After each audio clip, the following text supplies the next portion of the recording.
Bien, buen día, ¿se escucha? Probando uno, dos, tres, sí. Ok, estoy intentando iniciar mi cámara. Bueno, pues no, sin éxito. Comento, ¿verdad? Pues que he tenido que cambiar pues mi computadora. Se descompuso totalmente, así que pues esta es una computadora prestada y pues no inicia el video. Yo ayer estuve haciendo pruebas. eh, para pues obviamente tratar de establecer o restablecer pues este servicio de la cámara en Zoom, pero pues no se puede, no quiere activar. Entonces, bueno, pues vamos a iniciar de esta manera. Sean todos y todas bienvenidas pues a la asignatura de electrónica de la Universidad de Santander. Y bueno, pues preparé alguna antología, alguna información, obviamente pues con base en la antología que ustedes les entrega la universidad. Y voy a iniciar ahorita a compartir pantalla para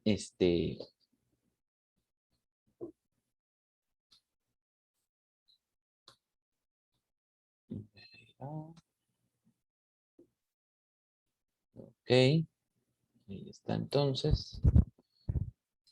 Y aquí está la antología, espero que se alcance a observar.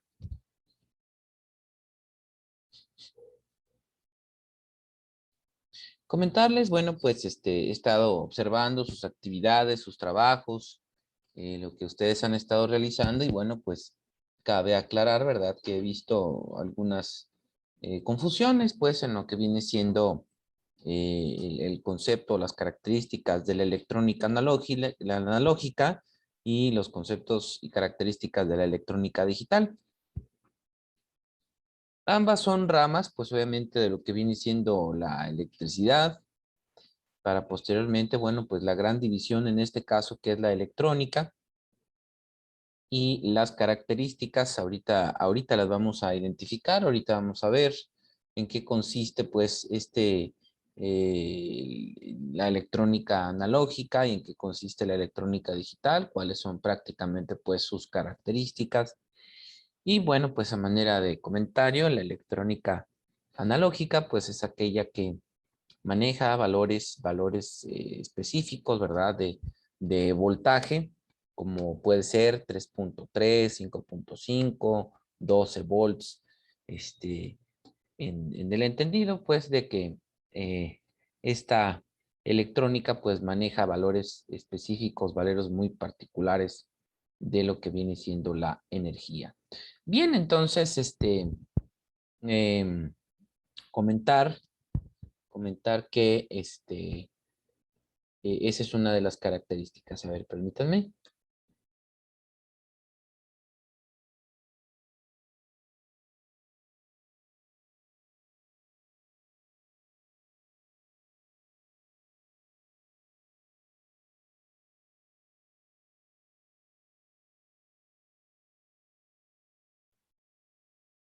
Bien, listo.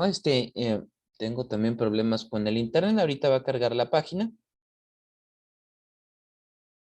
Ahorita carga. Porque bueno, pues es una presentación. Y bueno, pues comentar que esa es una de las características, por lo tanto, de la electrónica analógica. Sin embargo, bueno, pues ya la electrónica digital, pues como su nombre indica, ¿verdad? Se basa en dos dígitos o con base en los dígitos digitales, que en este caso, pues se refiere a los ceros y unos, y haciendo alusión, pues al teorema de Shannon, el cero, ¿verdad? El cero, digital, pues es ausencia de voltaje, y el 1 digital es presencia de voltaje, en el que, bueno, pues en el entendido de 0 volts es un valor particular desde 0.8 hasta, perdón, de 0.0 hasta 0.8 y de 0.9 hasta 12 voltios se considera pues un valor de 1. Bien, pues ahí está ya proyectándose la presentación. Voy a aumentar la visión y bueno, pues la electrónica y sus componentes, porque bueno, aparte de esa gran división de la electrónica analógica y la electrónica digital, pues también tiene una serie de componentes que conforman, ¿verdad? Pues ahora sí que las partes fundamentales de la electrónica. Entonces, bueno, pues vamos avanzando. La electrónica es una rama de la física, ¿verdad? Como ya lo dije, parte directamente de la electricidad y fundamentalmente pues una especialización de la ingeniería que estudia y emplea sistemas cuyo funcionamiento se basa en la conducción y el control del flujo microscópico de los electrones u otras partículas cargadas eléctricamente. Entendido, bueno, pues obviamente esas partículas subatómicas llamadas electrones es lo que genera la energía o la transmisividad de energía eléctrica. En una idea más intuitiva de la electrónica, podríamos enunciar que los dispositivos electrónicos se ocupan de convertir la información precedente del mundo exterior, como puede ser la luz, los sonidos, los cambios de temperatura, la presión.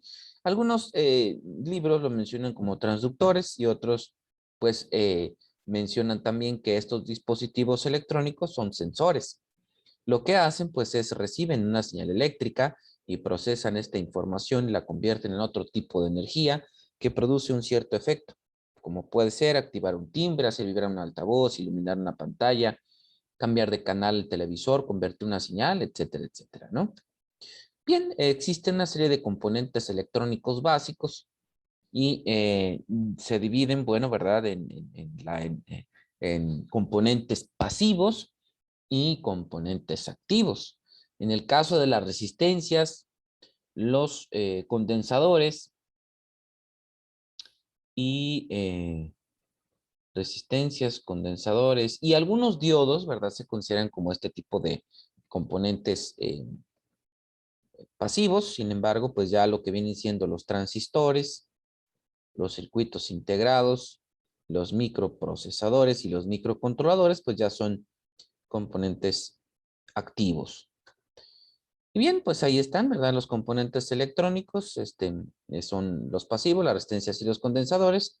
Y ya los componentes semiconductores o también denominados activos, pues son los diodos, los transistores y otros componentes que ya les mencioné, así como también pues, los circuitos impresos y la construcción y la elaboración de los mismos. La resistencia, pues es un elemento electrónico cuya mención es dificultar el paso de la corriente a través de ella, o también una oposición, ¿verdad? Se opone al paso libre de la energía de los electrones y su característica principal es un valor óhmico, ¿verdad?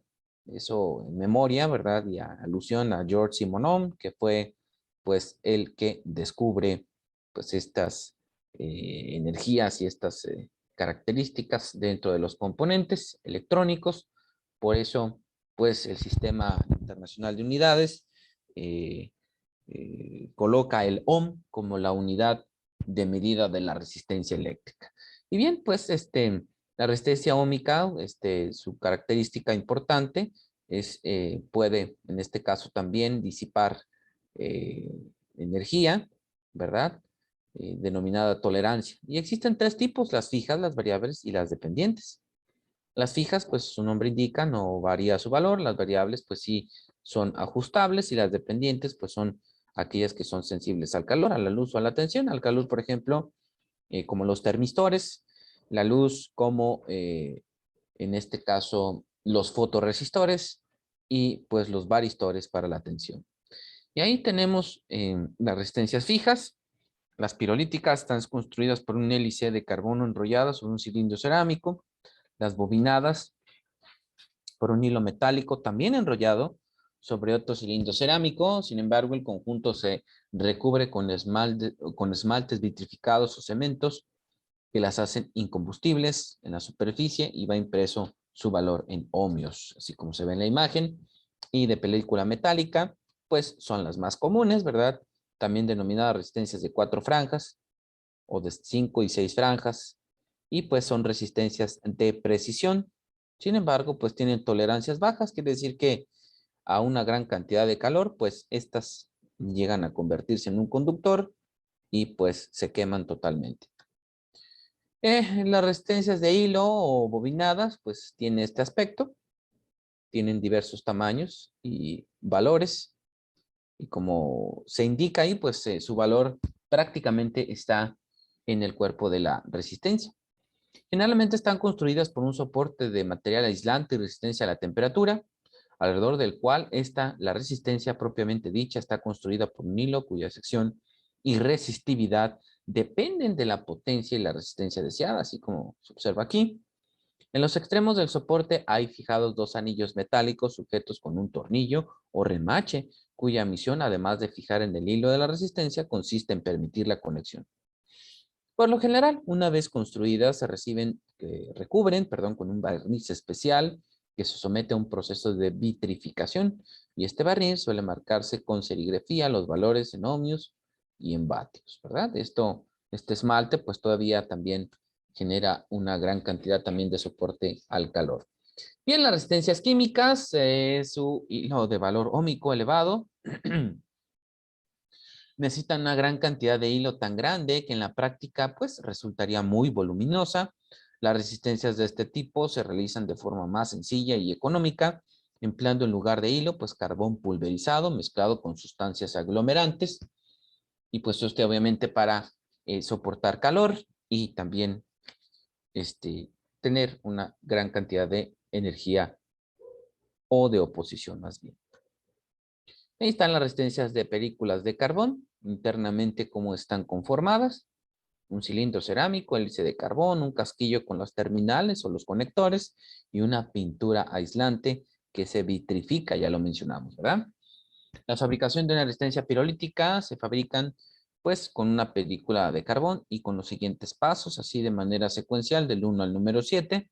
Primero se prepara el cilindro cerámico, que es el material resistivo, se recubre con la película de carbón, se genera el espirolado, se colocan los casquillos terminales, la protección con pintura, se comprueba el olor óhmico de la resistencia con un ómetro o con un multímetro en la función ohm, y pues se pinta con colores ya identificados para pues prácticamente determinar su valor óhmico. Esto es muy importante, igual pueden pausar el video. El código de colores de las resistencias, ¿para qué se utiliza? Bueno, pues son colores que representan valores numéricos específicos, y pues esto se utiliza en caso de que no tuviésemos un multímetro, ¿verdad? Para pues medir el valor. Y las resistencias pues llevan grabadas sobre su cuerpo unas bandas de color que nos permiten identificar ese valor óhmico que posee. Esto es cierto para las resistencias de potencia pequeñas, ya que las de resistencia mayor generalmente llevan un valor impreso con números sobre su cuerpo.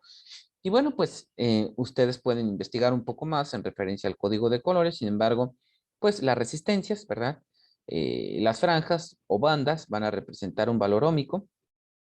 En el caso de esta resistencia de 4 franjas, 1, 2, 3, 4, las primeras 2 franjas, pues en valores óhmicos, ¿verdad? Valores específicos con colores. El tercero es el multiplicador, es la cantidad de ceros que vas a agregar. Y la tolerancia, ¿verdad? Pues es prácticamente la capacidad de soportar el calor, que existe normalmente al más menos 5% y al más 10%. Bien, ahí están ya en físico, ¿verdad? Un ejemplo práctico. Tenemos, por ejemplo, esta resistencia de 4 franjas. Y como puedes ver, pues las primeras franjas de izquierda a derecha es rojo, rojo, café y el color dorado, donde el rojo pues indica el valor número 2. El marrón, ¿verdad? Aquí es el número 1, el rojo es 2, y el oro que tenemos hasta acá es el más menos el 5% de tolerancia. Por lo tanto, pues es una resistencia de 22, rojo, rojo, 2, 2, por 10, ¿verdad? Que en este caso el multiplicador es equivalente a 1, por 10, en este caso se agrega solamente un 0, y su valor es de 220 ohms con una tolerancia del 5%. Y ahí sí es como se usa el código de colores. Puedes pausar el video, tomar captura y buscar algunos ejemplos para practicar. Bien, las resistencias variables, pues existen los reóstatos y los potenciómetros. Constan de un contacto móvil que varía la resistencia al deslizarse sobre un hilo metálico, sobre un soporte cerámico. se componen de una película de carbón aglomerado y elevando, pues, el elemento giratorio, pues al girar varía su resistencia. Existen también los que vienen siendo los potenciómetros o las resistencias variables o ajustables. Y estos componentes pues son resistencias que pueden variar su valor óhmico dentro de un límite y una función de desplazamiento de su contacto móvil. Y por ello, los elementos tienen un tercer terminal que unido al contacto móvil pues permite tener estos valores resistivos variables en función de una posición. Este tercer terminal suele tener normalmente un desplazamiento angular giratorio, aunque también hay resistencias variables con desplazamientos lineales. Y se conoce como valor nominal de una resistencia variable el valor óhmico que existe entre las dos terminales unidos o contactos, y este valor suele venir impreso a un costado del componente. Bien, observen la figura que tenemos ahí, ¿verdad? El ómetro estaría midiendo el valor nominal asignado entre la resistencia variable. El ómetro, pues, mide la resistencia entre el contacto, llamado cursor, y uno de los contactos fijos, que de esta forma, a medida que el contacto móvil se desplaza en el sentido de las agujas del reloj, como lo vemos aquí, gira en este sentido, la medida del ómetro irá aumentando. Por contrario, la lectura del ómetro irá disminuyendo. ¿Por qué? Porque aquí tenemos, pues, que aumenta, ¿verdad?, valor resistivo. El ómetro lo colocamos aquí y va aumentando o disminuyendo su valor. Un dato importante, las resistencias carecen de polaridad. Es indistinto que punta de prueba del polímetro o del multímetro o del ómetro se conecten las dos terminales de la resistencia, porque, bueno, pues esta es una característica particular de las resistencias, no tienen un valor, que en este caso, de polaridad. Bien, existen también pues esas resistencias ajustables, ahí están los valores o las formas físicas, ¿verdad?, de cada uno de los tipos de elementos o de estos dispositivos electrónicos. Existen una serie de símbolos de resistencias, pues ahí está la resistencia variable, el potenciómetro y la resistencia ajustable. Ahí esos son los símbolos más comunes, la simbología electrónica, igual la pueden buscar ustedes también. Y bueno, pues varían muchos, sin embargo, bueno, pues van a encontrar los diodos, los transistores, las resistencias variables y todos sus tipos, los capacitores, así como todos sus tipos de capacitores, transformadores, algunos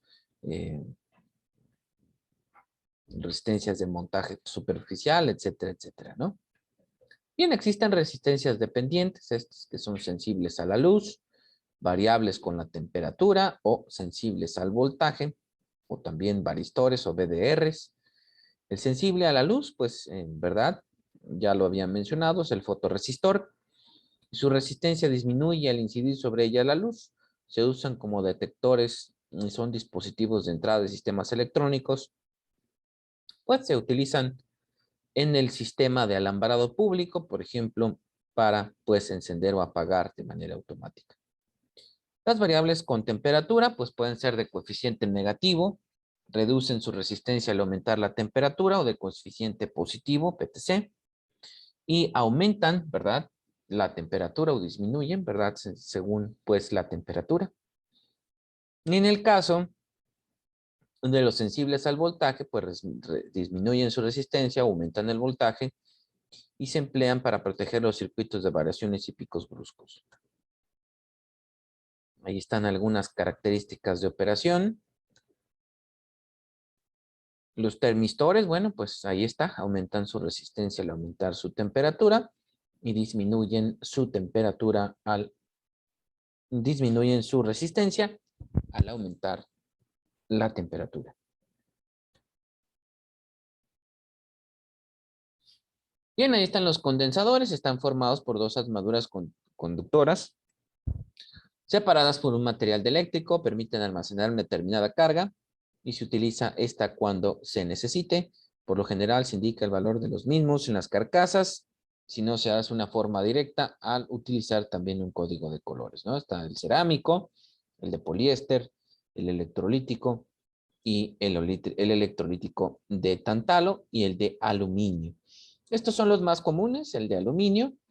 el cerámico, ¿verdad? Y el poliéster, bueno, ya casi no es utilizado ahorita en la actualidad, pero en el entendido que pues son dos placas metálicas separadas por un dieléctrico, ¿verdad? Un material resistivo.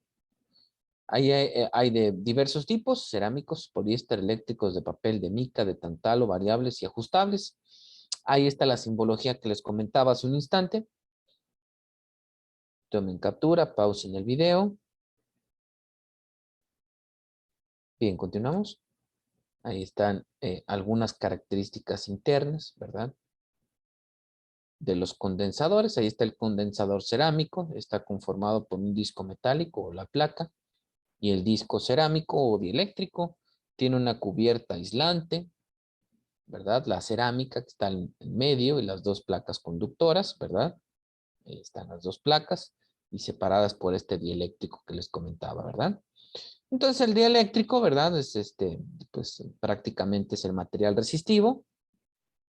Ahí está el condensador de tantalo, tiene su película de carbón, tiene sus terminales negativas. Pues hay condensadores variables, que estos ya también pues son muy antiguos, ¿no? Y bueno, pues la carga y descarga de un condensador, pues se puede comprobar de la siguiente manera, muy sencillo. Por ejemplo, un capacitor cerámico, ¿verdad? De 16 volts, se aumenta su capacidad o se almacena en 9 voltios y posteriormente pues se puede mostrar, ¿verdad? En una lamparita de 1.5 volts, ¿verdad? Se conectan sus terminales en las orillas del foquito y pues este va a encender hasta que disminuya totalmente su carga o se descargue totalmente el capacitor. Y bueno, ahí está el funcionamiento. En primer lugar, cerramos el interruptor de la izquierda. Esto permite generar el proceso de carga, pasará la corriente y genera una carga interna. Una vez cargado, podemos desconectar el interruptor, ¿verdad?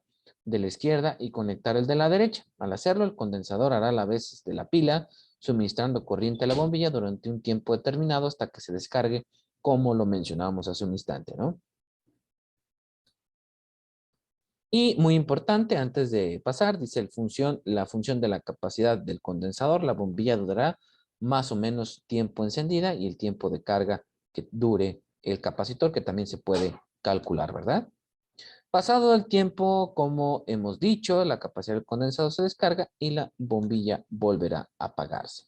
Bien, con esto, pues hasta este momento vimos todo el mundo, ¿verdad? De lo que viene siendo los componentes eh, pasivos, ¿verdad? O esa división de componentes básicos de la electrónica. Ahora entramos, bueno, pues al mundo de los semiconductores, al mundo del inicio de los diodos, de los transistores y los circuitos integrados, que pues todo esto hace boom, ¿verdad? A manera pues de una expresión, ¿verdad? Ese gran crecimiento exponencial de los semiconductores, de los cuales pues inicia por ahí de la década de los 60, inicios de los 70, que se considera pues la era del estado sólido, cuando se descubre prácticamente pues las bondades del cuarzo, las bondades del silicio, las bondades del germanio, ¿verdad? Como elementos semiconductores, una vez que pues se pone a prueba la teoría electrónica y se descubre, bueno, pues gracias a eso, las componentes electrónicos de unión P, de unión N, las impurezas y prácticamente pues el generar ese carga, ¿verdad? Positiva o negativa en estos componentes y pues la creación ya de las nucleadas semiconductoras y posteriormente pues los componentes electrónicos. Pero bueno, ¿qué es un material semiconductor? Pues es aquel que tiene una estructura cristalina, como el cuarzo, ¿verdad? En una buena disposición para dejar electrones libres. Cada átomo tiene en su órbita externa 4 electrones en su última capa de valencia que comparte con los átomos adyacentes, formando enlaces covalentes, lo que les mencionaba prácticamente pues gracias a estos enlaces covalentes y el conocimiento de la teoría electrónica, pues se genera este proceso, ¿no? De manera que cada átomo ve 8 electrones en la capa más externa, siendo el material de baja conductividad o aislante. El que tiene una sola capa, una sola electrón en su última capa, pues se considera conductor, ¿verdad? Y bueno, pues el silicio y el germanio cumplen estas características de tener 4 electrones en su última capa de valencia, y ahorita pues ya en los laboratorios tan avanzados pues ya se están conformando, por ejemplo, aleaciones. Que es una aleación? Pues es un conjunto, una unión, ¿verdad? De dos o más elementos, y pues generan estos combinaciones de semiconductores, como es el arsenurio de galio, que es el más común ahorita para la elaboración de elementos y circuitos electrónicos. Ahí está, pues, lo que les comentaba, ¿verdad? La teoría electrónica. Un átomo semiconductor es el de color gris. Electrón de valencia son estos pequeños electroncitos que tenemos aquí. El enlace covalente es cómo se van a unir.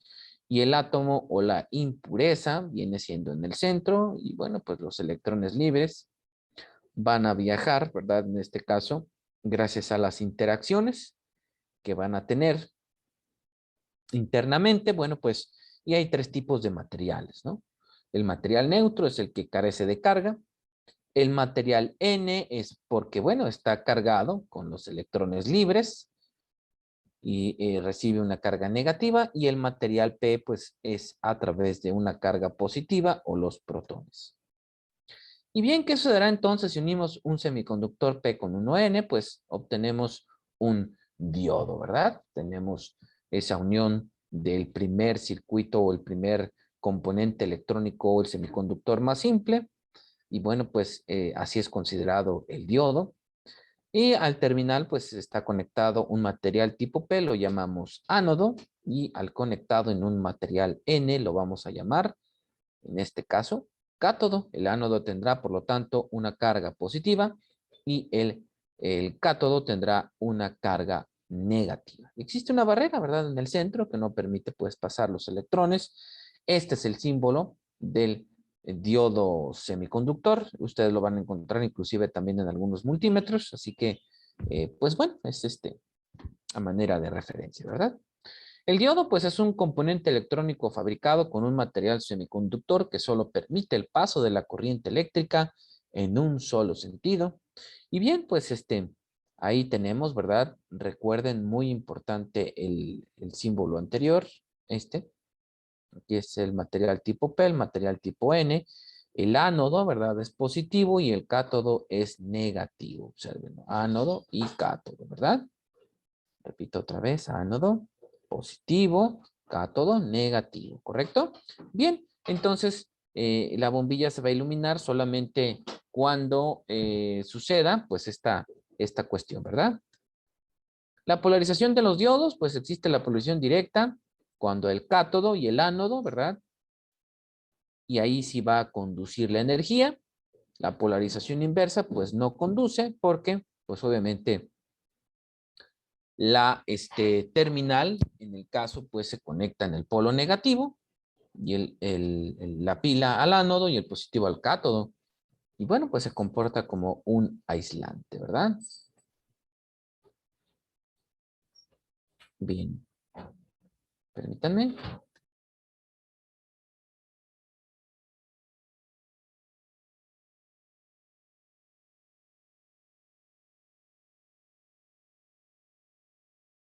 Bien, continuamos. Entonces, aquí tenemos, ¿verdad?, la polarización directa e inversa. Y existen una gran cantidad de diodos también, pues están los rectificadores, los LEDs y los Zener. El rectificador, pues, permite la rectificación de corriente alterna continua. El cátodo está marcado para permitir su identificación. El diodo LED emite luz al ser polarizado directamente y se emplea para la señalización luminosa. Se fabrican de varios colores y precisa una tensión de 1.5 a 2 voltios. Y el cátodo se identifica fácilmente observando la cápsula en este lado plano o la longitud de las terminales, pues el lado corto, ¿verdad? Bien, obsérvenlo.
Bien, continuamos entonces. Seguimos.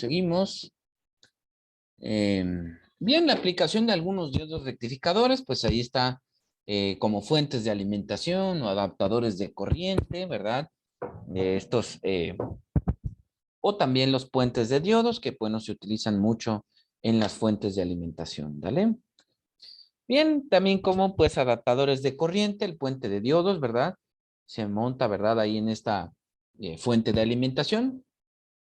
Y el diodo Zener pues actúa como un estabilizador de carga y elimina pues el rizado o prácticamente los picos o las corrientes parásitas, ¿verdad?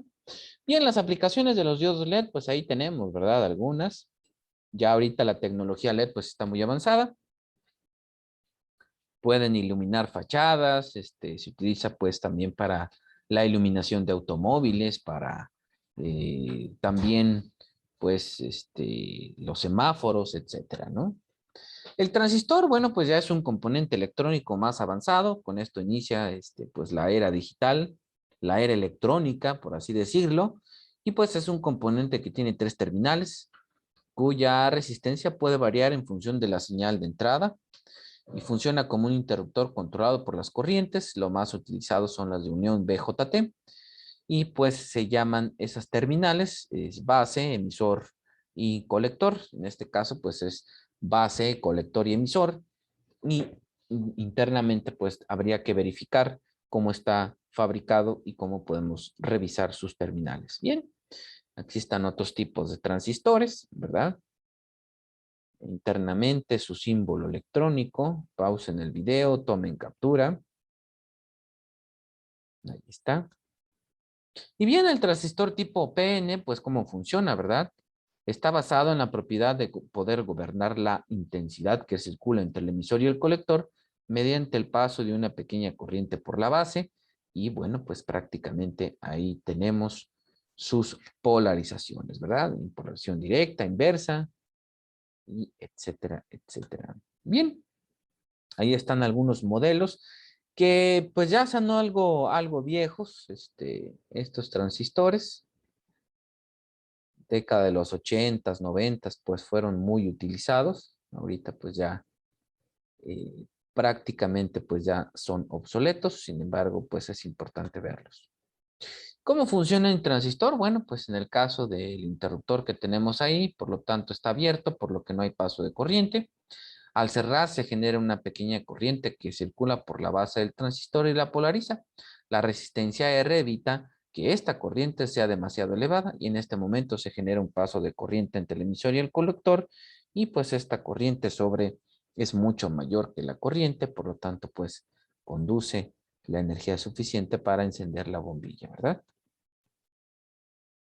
Muy bien, pues ahí está el funcionamiento de corte, pues vemos que en el caso del emisor y la base no hay energía, por lo tanto pues no fluye.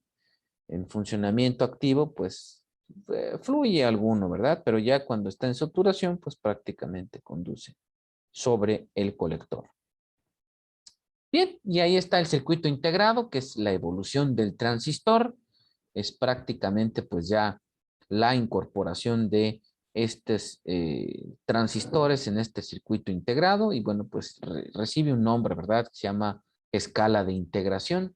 La escala de integración pues se refiere a la capacidad de un circuito integrado de almacenar una gran cantidad de transistores y pues ahorita mientras más transistores almacenan internamente, pues pueden en este caso considerarse como integrados o circuitos integrados de primera generación, ¿verdad? O de última generación.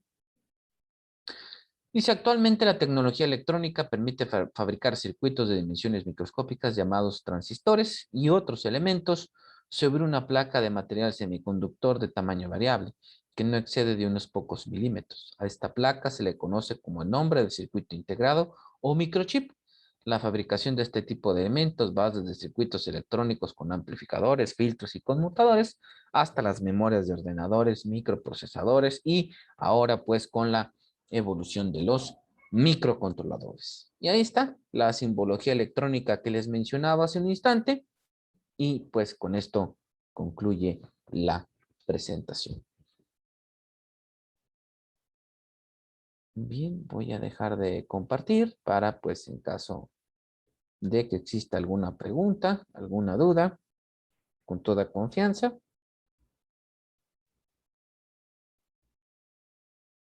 Bien, entonces, pues, con esto damos por concluido la sesión de la clase de electrónica.